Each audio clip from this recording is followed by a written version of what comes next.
So the first question from fill in the blanks. Fill in the blanks काफ़ी confusing होते हैं और important topic है, 4 से 5 सवाल आते ही हैं टीयर 1 में भी। तो let's see the question. The man dash for the purpose never did what was expected of him. Options are supplied, favoured, employed, cited. अब देखिए क्वेश्चन को देख के क्या समझ में आ रहा है कि the man dash for the purpose never did what was expected of him, मतलब उस आदमी को जिस काम के लिए रखा गया था, उस जितनी उससे अपेक्षा की गई थी वो काम उसने नहीं किया। ओके, तो इसका जो सही आंसर होगा वो होगा एम्प्लॉयड। एम्प्लॉयड मतलब किसी को काम पर रखना। ओके, सो क्या आएगा, the man employed for the purpose, उस आदमी को जिस काम के लिए रखा गया था, never did what was expected of him, उसने वो काम कभी नहीं किया जिसकी उससे अपेक्षा थी। Okay, so the answer is C, employed. Next question, light is dash then sound.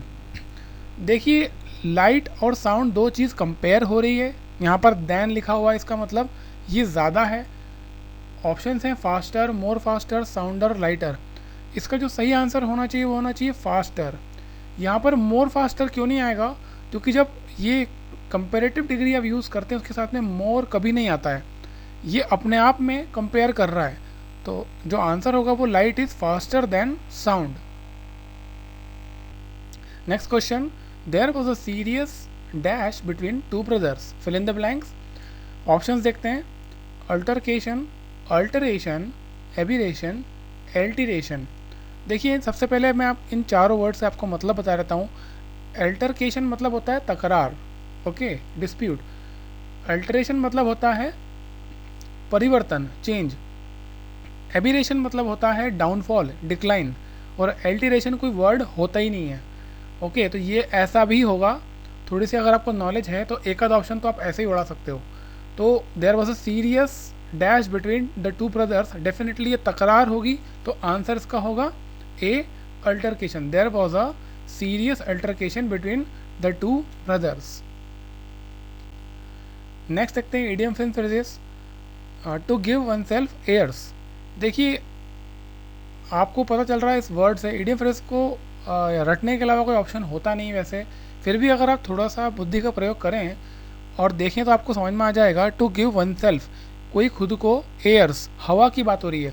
Option देखते हैं, space to breathe, time, acting strange, behaving arrogantly. हम हमारी बोलचाल की भाषा में बोलते हैं कि हवा में उड़ना। ओके, तो उससे संबंधित अगर आप देखेंगे तो कोई ऑप्शन यहाँ पर दिख रहा है, तो वो है बिहेविंग एरोगेंटली, एरोगेंटली बिहेव करना। तो to give oneself airs जो उसका होगा बिहेव एरोगेंटली। नेक्स्ट इडियम है at a stone's throw. Option देखते हैं, at a short distance, at a place where quarrels take place, at a great distance, a query. देखिए at a stone's throw मतलब हम अगर अपने हाथ से कोई पत्थर फेंकें तो कितनी दूर जाएगा, थोड़ी ही दूर जाएगा। ओके, तो इसका जो आंसर होना चाहिए वो एट अ शॉर्ट डिस्टेंस। मैं आपको जो समझा के बता रहा हूँ ये 90% केसेस में आप इस तरीके से याद कर सकते हैं, लेकिन 10% केसेस में तो आपको मेमोराइज ही करना पड़ेगा, कोई ऑप्शन नहीं होता है। Okay, next question, bone of contention. Bone of contention जो इडियम फ्रेज है उसका क्या मीनिंग होगा। ऑप्शन है, a delicious non vegetarian item, an item which is made of them content, cause of quarrel, a link between them. देखिए contention का मतलब क्या होता है, विवाद, और बोन का मतलब होता है हड्डी। तो यहाँ से हमें क्या पता चल रहा है, कॉज फॉर कॉरल, साफ साफ दिख रहा है उसमें। इसका जो मीनिंग होगा वो होगा कॉज फॉर कॉरल। अब वन वर्ड सब्स्टिट्यूशन देखते हैं, falsification of documents etcetera. Falsification मतलब कुछ गलत करना, डॉक्यूमेंट्स मतलब कुछ दस्तावेज। ऑप्शन देखते हैं क्या क्या हो सकते हैं, जेरोक्सिंग, फोर्जरी, लेमिनेटिंग, कॉपिंग। देखिए जेरोक्स करना मतलब आपको पता है कॉपी करना, हम जेरोक्स करते हैं, तो वो कुछ गलत नहीं होता है। फोर्जरी मतलब धोखाधड़ी, ये हो सकता है। लेमिनेटिंग आपको पता है क्या होता है, लेमिनेट करना। और कॉपिंग मतलब कॉपी करना। तो इन चारों ऑप्शंस में से जो फिट होता है ऑप्शन वो होता है फोर्जरी। फॉल्सिफिकेशन मतलब कुछ दस्तावेज़ों में कुछ हेरा फेरी करना, कुछ गलत करना, तो that is forgery. Next question है, to make atonement for one sins. अब देखिए अटोनमेंट का जो मतलब होता है यहाँ पर, उसका मतलब होता है टू कंपेंसेट फॉर रॉन्ग। कोई गलती करता है उसके लिए कॉम्पेंसेट करना, अटोनमेंट का ये लिटरल मीनिंग है। हम ऑप्शंस देखते हैं, एक्सपिएट, रिनाउंस, रेमोन्स्ट्रेट और रेकेंट। तो एक्सपिएट का जो मतलब होता है वो होता है प्रायश्चित करना, रिनाउंस का मतलब होता है छोड़ना, त्यागना, रेमोन्स्ट्रेट का मतलब होता है आपत्ति लेना, और रेकेंट का मतलब होता है सेक्रीफाइस करना। तो जैसे कि हमको दिख रहा है, to make atonement for one sin, जो भी आप कुछ गलत करते हो उसके लिए कंपेंसेट करना। तो इसका जो सही आंसर होगा वो होगा एक्सपिएट, मतलब प्रायश्चित करना, to compensate for wrong. Next question from sentence improvement, बहुत ही इंपॉर्टेंट टॉपिक है सेंटेंस इंप्रूवमेंट। देखते हैं, the boys absented themselves for 2 days। इसमें जो अंडरलाइन किए हुए होंगे उनमें आपको करेक्शन करना है, इम्प्रूव करना है। ऑप्शंस देखते हैं, वर एब्सेंटेड, मतलब जो एब्सेंटेड देमसेल्फ है उसकी जगह वर एब्सेंटेड आएगा, या एब्सेंटेड, हैड एब्सेंटेड, या नो इम्प्रूवमेंट। देखिए the boys absented themselves for 2 days, इस सेंटेंस में कुछ भी गलत नहीं दिख रहा, तो आंसर है नो इम्प्रूवमेंट। क्योंकि वो जो लड़के हैं वो खुद ही को अनुपस्थित कर रहे हैं, वो खुद की स्वेच्छा से अनुपस्थित हुए, तो इसका यही आएगा, absented themselves for 2 days। Next question, he began on a new business venture. तो जब भी आप कोई नया वेंचर शुरू करते हैं, बिजनेस शुरू करते हैं, तो बिगैन वर्ड यूज़ होगा या उसके अलावा कोई दूसरा वर्ड यूज़ होता है। ऑप्शन देखते हैं, एम्बार्क्ड, बिगन, ओपनड, या नो इम्प्रूवमेंट। तो इसका जो आंसर है वो होगा एम्बार्क्ड। देखिए जब भी कोई नया बिजनेस वेंचर यूज़ होता है, शुरू होता है, तो हम जो यूज़ करते हैं he embarked on a new business venture, ये इसका करेक्ट होगा। नेक्स्ट क्वेश्चन है सेंटेंस इंप्रूवमेंट में, I have to say them the truth. अब ये जो से वर्ड है ये यूज़ होता है या नहीं होता है हमें देखना है। ऑप्शन है tell, state, speak, no improvement. देखिए जब हम ऐसा कहते हैं कि I have to say them the truth, कभी भी हम ये यूज़ नहीं करते हैं कि से देम द ट्रुथ, इसको हम कहेंगे I have to tell them the truth. Okay, so I have to tell them the truth is the right statement. Next question, the SSC will interview the candidate between 11 AM and 3 PM। अब देखिए इसके option ही है, 11 AM and 3 PM, इसको underline किया हुआ है, क्या ये सही है गलत है। हम देखते हैं ऑप्शन से, 11 AM to 3 PM, 11 AM from 3 PM, 11 AM by 3 PM, या नो इम्प्रूवमेंट। मैं आपको बता दूं एक सिंपल सा रूल है, जब बिटवीन वर्ड आता है तो उसके बाद जो भी आता है उसमें एंड ही आता है। तो ये जो स्टेटमेंट लिखा हुआ ये करेक्ट है, इसका आंसर है डी, नो इम्प्रूवमेंट। कभी भी जब बिटवीन आएगा तो हमेशा एंड आएगा। ये टू यहाँ पे कब आएगा, जब यहाँ पे फ्रॉम होता है, from to, from 11 AM to 3 PM।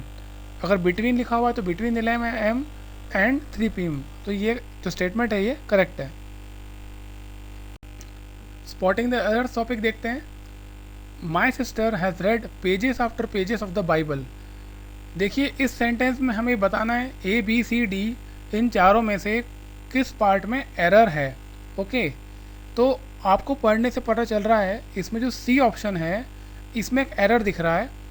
देखिए इसमें जो आफ्टर है वो एक प्रेपोजिशन है, तो किसी भी प्रेपोजिशन के आगे और पीछे कोई नाउन आता है तो वो नाउन हमेशा सिंगुलर होता है, ये एक रूल है।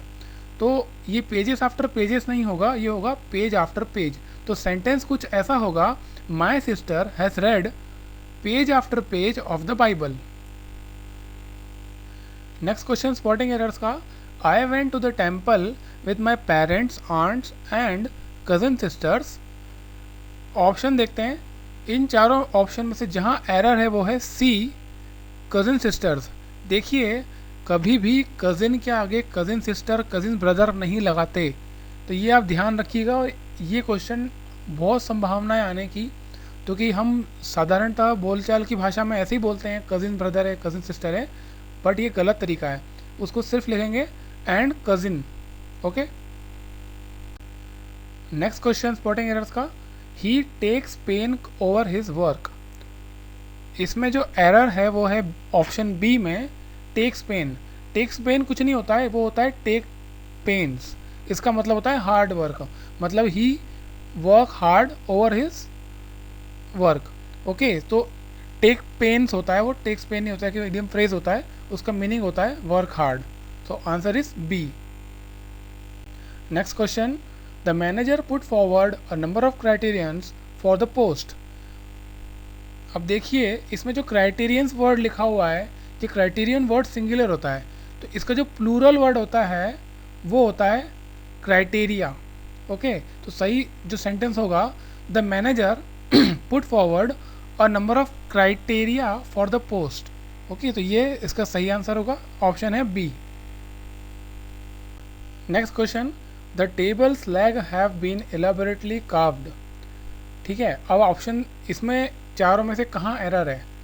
आप देखिए टेबल जो है वो एक नॉन लिविंग थिंग है, एरर जो है वो ए में है, क्योंकि जो अपोस्ट्रफी एस है, ये वाला एस, ये कभी भी नॉन लिविंग थिंग के साथ नहीं आता। तो आप क्या लिखेंगे इसको? The legs of table have been elaborately carved. तो सही जो एरर जो है जिस ऑप्शन में वो है ऑप्शन ए। तो मेरे प्यारे दोस्तों, अगर ये वीडियो आपको अच्छा लगा तो प्लीज़ इसे लाइक कीजिएगा, चैनल को सब्सक्राइब कीजिए और बेल आइकॉन को क्लिक कीजिए। इंग्लिश के मॉक टेस्ट की सीरीज़ भी मैं लॉन्च कर रहा हूँ और अब एक के बाद एक कई सारे क्वेश्चंस आपके लिए लेकर आऊँगा। चैनल को सब्सक्राइब करना ना भूलें और बेल आइकन को क्लिक करना ना भूलें लेटेस्ट अपडेट्स के लिए। Thank you so much.